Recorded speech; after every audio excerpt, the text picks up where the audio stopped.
our PowerPoint presentation on the importance of the learning curve and the transfer of learning. I'm Jessica Palmer. And I'm Harriet Hawkins. First, we're going to begin with the learning curve. So, in psychology, the learning curve denotes the graphical representation of the rate at which you make progress learning new information. It was first described by psychologist Hermann Ebbinghaus in 1885 and was then elaborated by psychologist Arthur Bills in 1934. The concept involves plotting performance against experience, as can be seen in the diagram, which shows performance on the y-axis and the number of attempts is on the x-axis.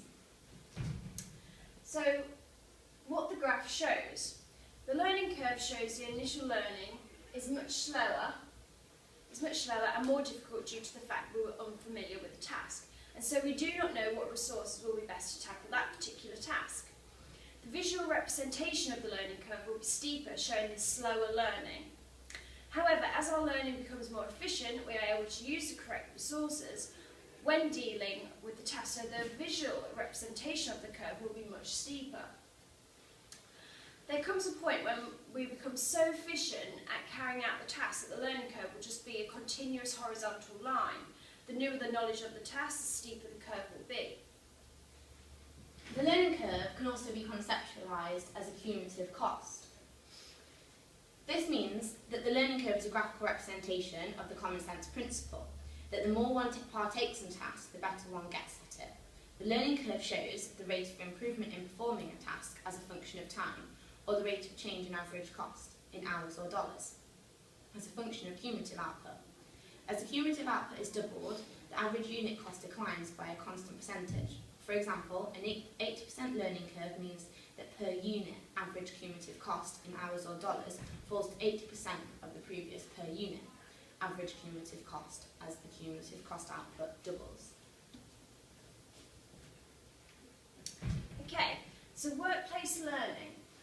Workplace learning encompasses the theory and practice of management, individual and organisational learning, formal and informal, training, development and education that takes place within the workplace. Most adults say that their workplace is the best place for them to learn, as it is a familiar and comfortable place to them.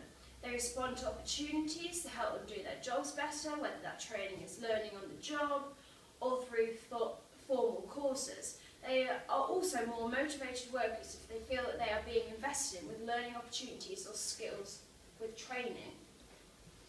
Okay, now for informal learning. Informal learning is a persistent and pervasive ongoing phenomena of learning via participation, of learning via knowledge creation. In contrast with the traditional view, a teacher-centred learning via knowledge acquisition, the term is often conflated, however, with non-formal learning and self-directed learning. Self-managed learning. Self-managed learning, SML, is the learning approach that mirrors the management process. SML, a term coined by Ian Cunningham in the late 70s, refers to a specific learning approach derived from elements of several other methods, including self-development, self-directed learning, and action learning. It is essentially a holistic approach to the individual and is underpinned by strong values. However, the uniqueness of the approach is guaranteed only by the strict definition of SML, developed by Cunningham, and it is clear that many approaches that loosely operate under the banner of SML would not be considered to be so true in certain terms.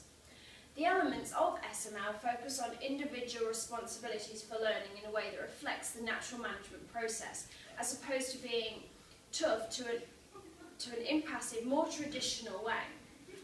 SML is, however, also grounded in organisational needs, so the individual is learning firmly in an organisational context. In addition, there is collective responsibility, whereby learners support each other and are active participants in the learning of others. Okay, so now for continuous learning and development. It is defined differently for personal and professional levels. On a personal level, continuous learning is about the constant expansion of skills and skills set through learning and increasing knowledge. As life changes, the need to adapt both professionally and personally is as real as the changes themselves. On a professional level, continuous learning is about further expanding our skill set in response to a changing environment and new developments. This is very important because we are called to respond to changes daily. For example, the introduction of computers in the workplace created a need for people to train on computers to complete tasks more efficiently. On a personal level, the introduction of computers made us rethink how we communicate with people and allowed us to keep in touch with people across the globe with just a click of a button.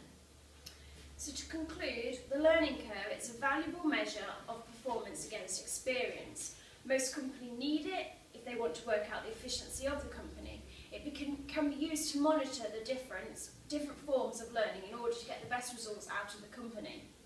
The different forms of learning are beneficial because each person learns in different ways. Each person has an individual personality, which means they take in information differently. This is why different methods of learning are needed and why they help so much in a workplace. Thank you.